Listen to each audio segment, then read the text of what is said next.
Hello, Lisa here. Welcome to Walking the Self-Worth Path, a series where I share with you my favorite tarot and witchy tools, techniques, and rituals to support your journey to an empowered life.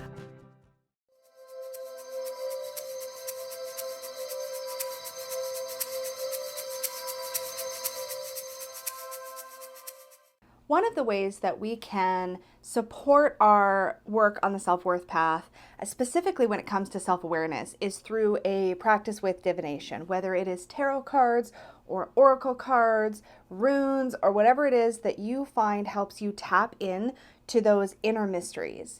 I personally find that this is one of the areas on the self-worth path where tarot has been the most influential for me and the most beneficial. So today I'm going to be sharing with you some of my favorite tarot spreads for doing self-awareness work.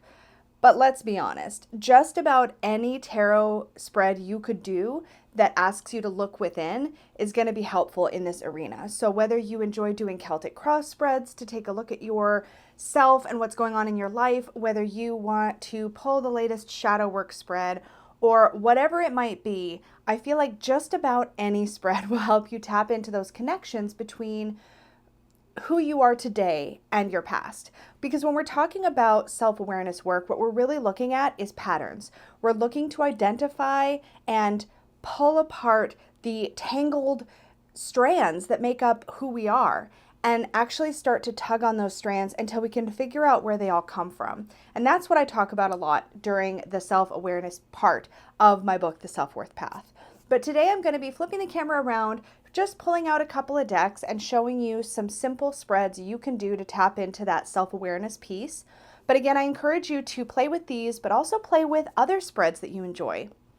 To support this work, I'm also going to be pulling in a few of my favorite crystals to specifically attract the kind of energy we want to attract when we're diving deep like this, when we're looking inwards, when we want clarity, when we want to uncover hidden truth or hidden knowledge. Because a lot of times what we're really doing in the self-awareness part of the self-worth path is just, like I said, sort of digging, turning over stones. Ah, look, I made a rock pun. That was funny. I didn't plan that. But so I'm excited to share with you just a few crystals and a few tarot spreads to help you support your work on the self-worth path.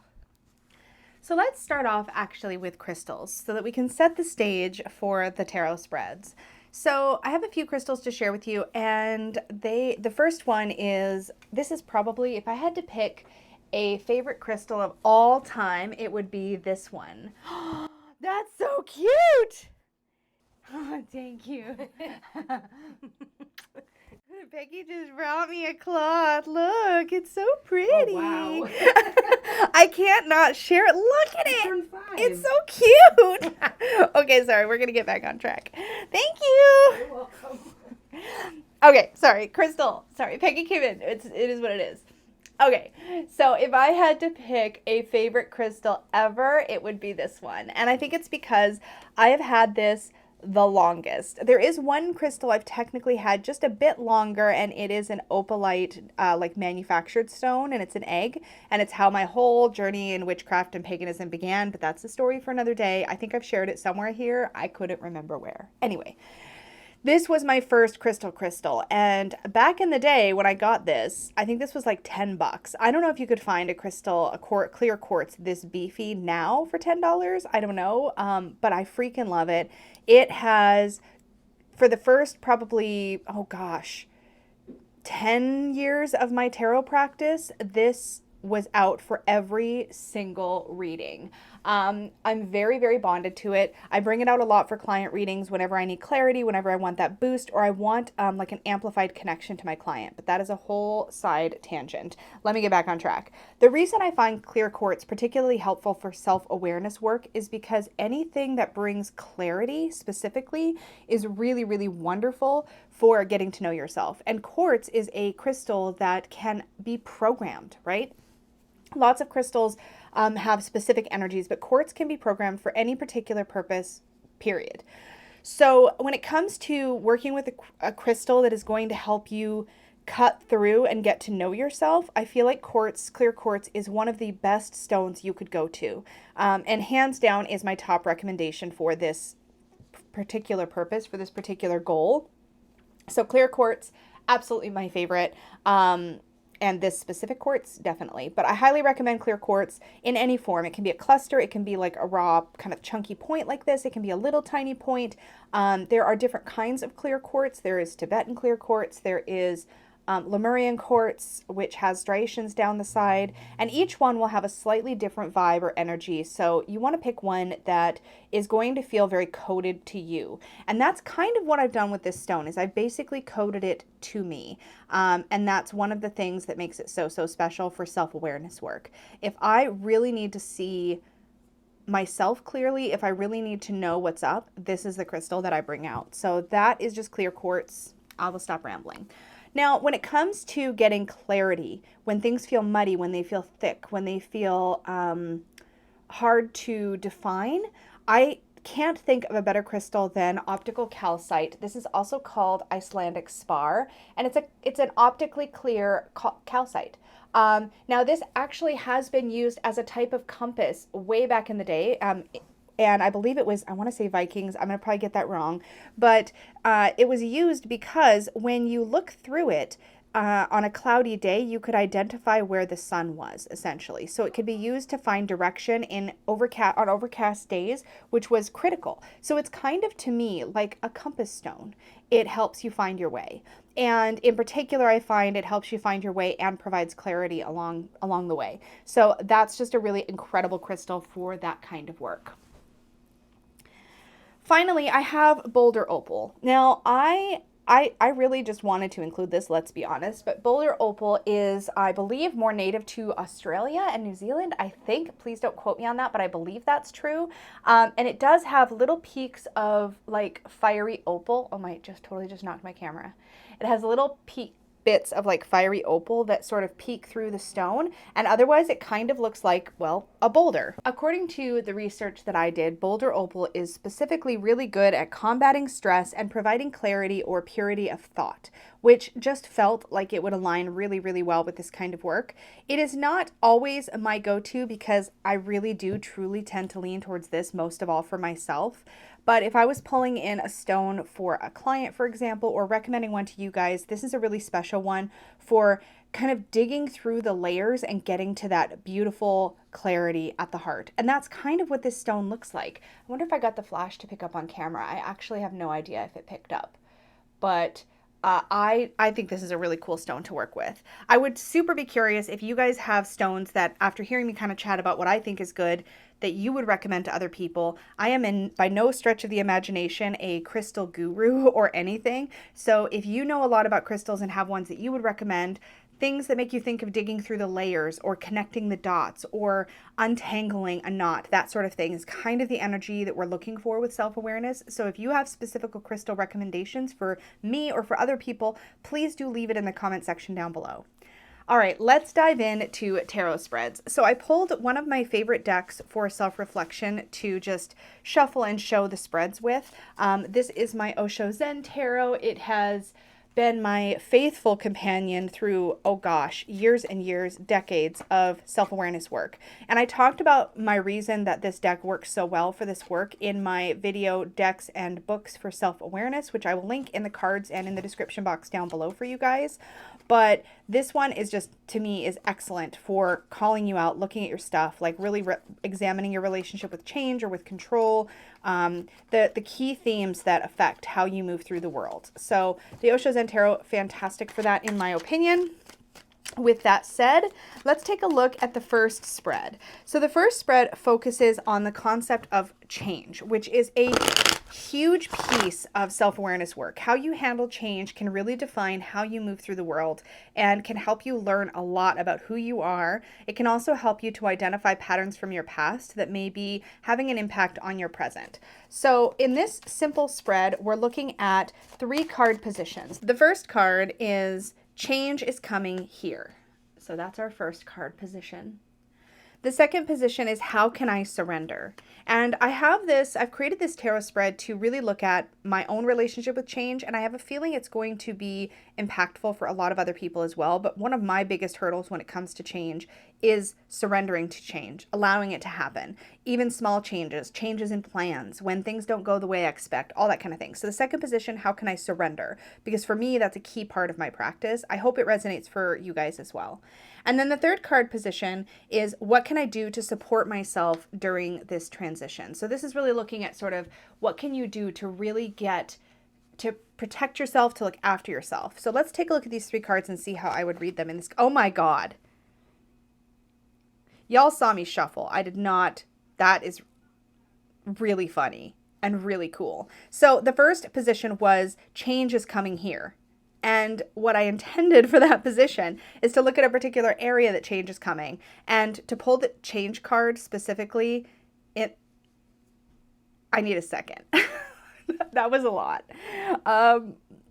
I would have never seen that coming in a million years. Let me just pause for a second. Little sidebar. So this specific card, this is the Wheel of Fortune card in the Osho Zen Tarot. And this particular card, specifically this one, this actual physical card, is what really, it's what defines the way that I look at change, the way that I look at the experience of change, the way that I look at my relationship to change. All of that is really in this card because I literally learned about my relationship with change partly through my work with this card. So my mind's a little bit blown, but I am really excited this came up. Now, how would I read that? I mean, like, change is coming here. It's like change is literally a part of everyday life. Change is always coming. Change is an ever-present experience that we are always moving through.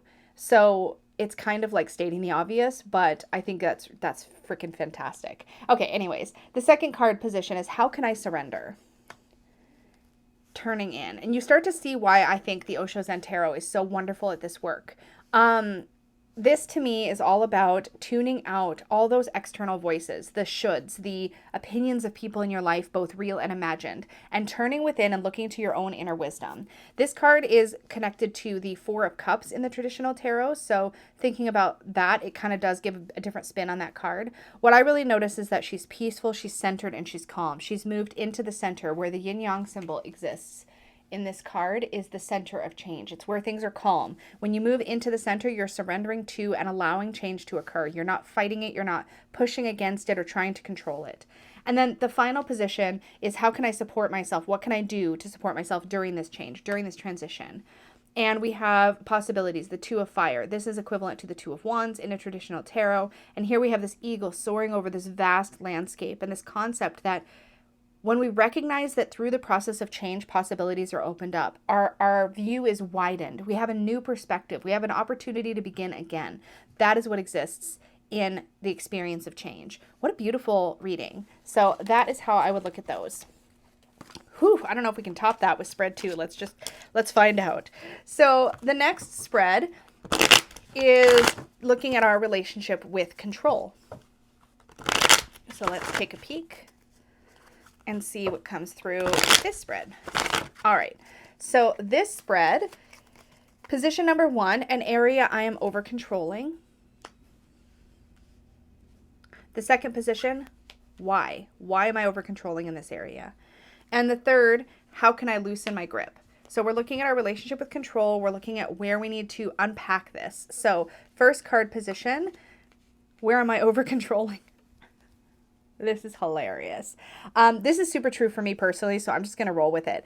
Going with the flow. So this is the Ace of Cups. And to me, this literally is the card of surrender. This is the card of not relaxing and letting things unfold spontaneously or naturally. This is super shadowy for me because this is something that I'm constantly working on. When I have a picture of how something's going to go, whether it be plans for the day or for the hour, how I think something's going to be received when I share it, even something as simple as filming a video and thinking I know how you guys will take it or receive the information, and then finding out that's not how it's received. I'm not so great at rolling with it. I'm not so great. Most of the time this shows up in my life when it comes to day-to-day plans and things. I have in my head, okay, I'm going to get off work today, and when I get home, I'm going to have dinner, and then after dinner, I'm going to film 2 videos. Let's just say that's my plan. And then Peggy's like, oh, hey, you want to go to dinner? And suddenly I'm like, like it's a nice thing, but like I don't always do so well with the spontaneity. And I work on it constantly and I'm 1,000 times better than I used to be, but it's still a challenge. So that's how I would interpret that, is that I'm struggling with change, or excuse me, I'm struggling with control in this area, with wanting to like direct the flow rather than surrender to the flow. So the next position is why. Why am I struggling? Oh my gosh, we just got that card. That's funny. I think this actually makes a lot of sense to me. So the possibilities card, this idea that there's so many directions something can go. The reason that I struggle with going with the flow, with letting go, is because I can't predict what's going to happen next. It becomes wide open. When you open yourself up to spontaneity, to letting things unfold, suddenly you don't know, you can't predict. I happen to know from my own work I've done on my background that coming from an abusive home, coming from a place where not knowing how to predict what was going to happen next was actually a really unsafe situation for me, emotionally, mentally, and otherwise.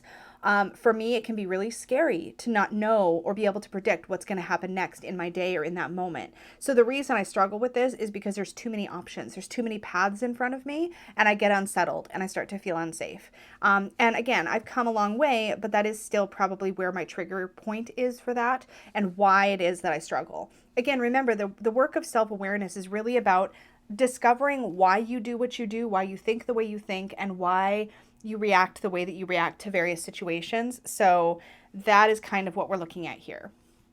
The third position is, how can I loosen my grip? How can I surrender? How can I go with the flow?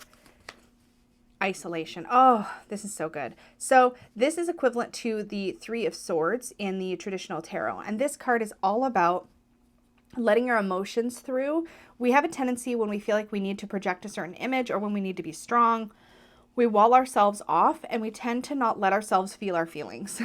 And not letting ourselves feel can be a real barrier to self-trust and also being able to move through the world in a unblocked or unbarriered kind of way. If I want to surrender more in those moments, if I want to give in to spontaneity, if I want to allow the flow, to like allow myself to surrender to the flow, I need to also be willing to acknowledge and be aware of where these feelings are coming from. When I'm feeling myself kind of get anxious because things are changing, what am I actually feeling? And reminding myself where that comes from. A lot of times for me, my reactions in the moment come from this place of having felt unsafe when I couldn't predict. Okay, well, let myself feel that for a second. Like, what can I learn about myself through that process?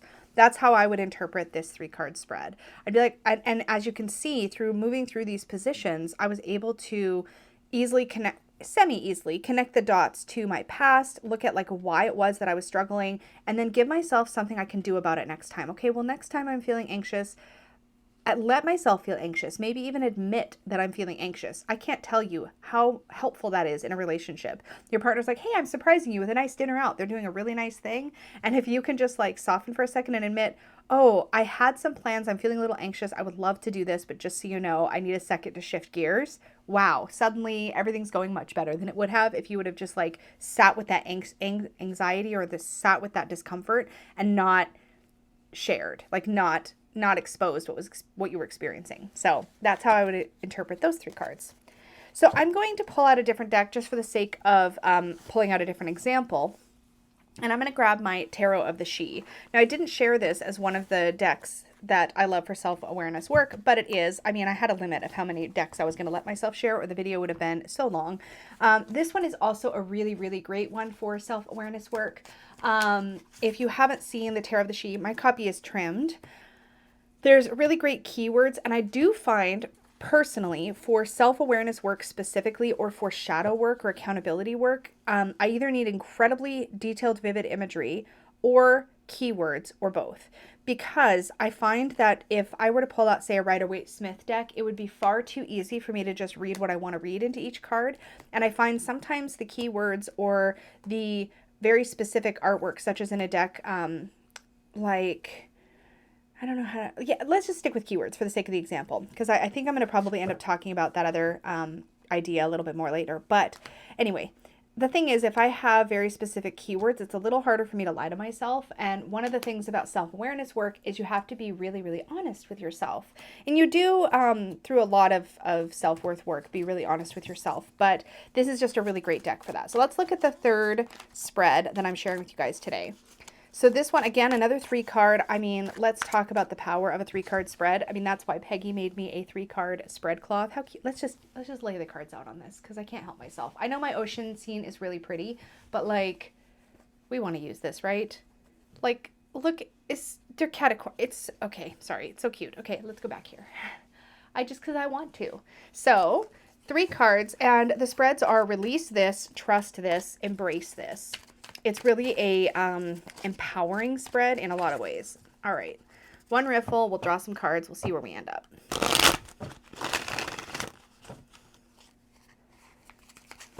Okay.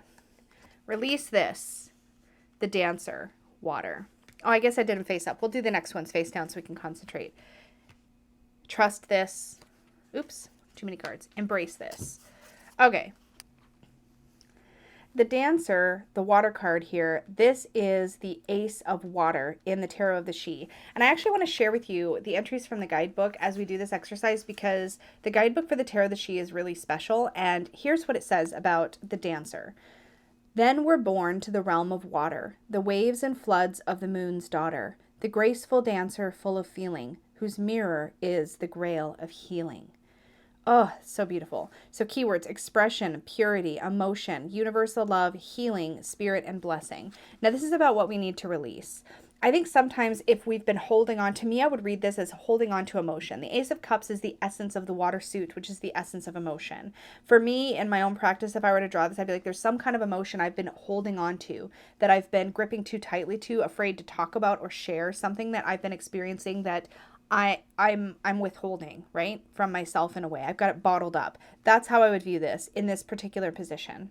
The next position is what I need to trust. So this is what I need to release. I would need to release those emotions. I need to let them be experienced, right? What do I need to trust? Maker 8, emergence. Now, this is the 8 of Earth or the 8 of Pentacles in the Maker suit. And here we have emergence. This to me speaks very specifically to work I've done in my spiritual path. So this has a personal meaning to me about letting myself come out of the deep work sometimes, letting myself trust that the work is done.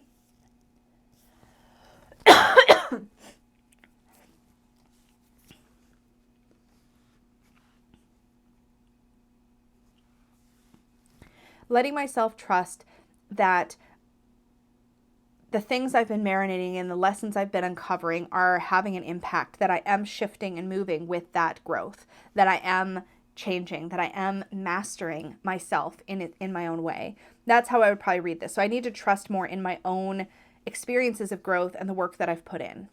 The third position, embrace this. The Hanged Man, patience, perspective, sacrifice, recognizing that we're always on the journey. There's no done. We're going to be dangling here working on ourselves for the rest of our lives, ideally, right? We're never at a point where we're like, oh, I'm good now. It's kind of like you, in my opinion, when you're doing this kind of work, there's no point at which you're like, okay, I'm cured. When you've got, in my experience, when I've got, excuse me here, I've got trauma, I've got abuse, I've got these things in my background. And for me, recognizing that the work of unpacking and healing and processing and moving through that stuff is never quite fully finished has been both incredibly infuriating, but also really empowering, because it means that I know that this is a journey of constant practice, not a journey that hits me to a certain point and I get to just throw out my hands and be like, okay, I'm done now. Like, I have to continue to apply myself to this work. And this to me is something that's like, okay, embrace the fact that this is a journey. Embrace the fact that there's going to be times when you wish you were just done, when you didn't have to just dangle here in the experience of self-reflection forever. Like, there are times when it gets really tiring, when I wish that it was easier, when I wish that I could get a break. But honestly, at the end of the day, this is the beauty and power of self-worth, is recognizing that you are a work in progress and a masterpiece at the same time.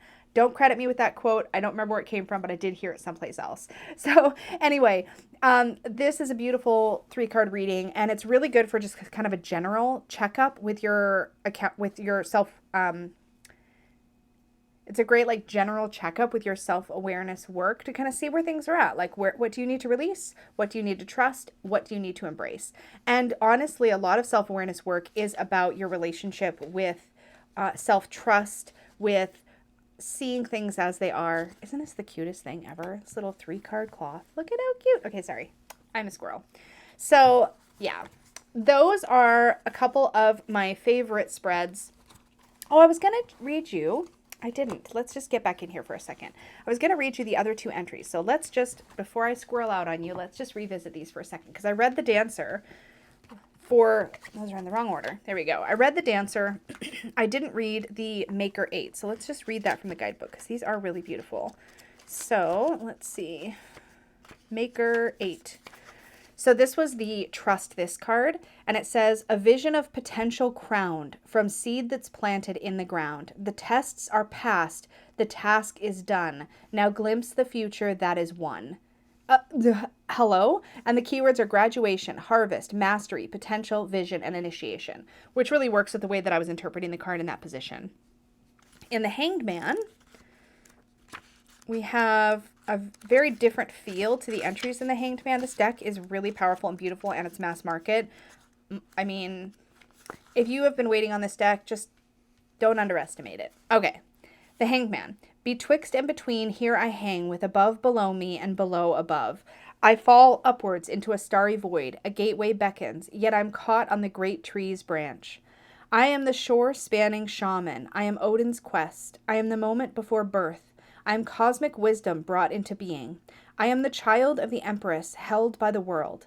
Between them I see both beginning and end through the eyes of thought and memory. What is ancient may be fresh and new, and what is newborn may be the wisdom of the Hanged Man. The vortex swirls beneath. I feel its pull. I am the fool's sacrifice, that he may know his name. I give wholly to the void, to be holy in the world. My path is clear. Take it if you would be reborn. I mean, hello? Beautiful. It's why I keep the book with the deck at all times, because there's so much deep wisdom there.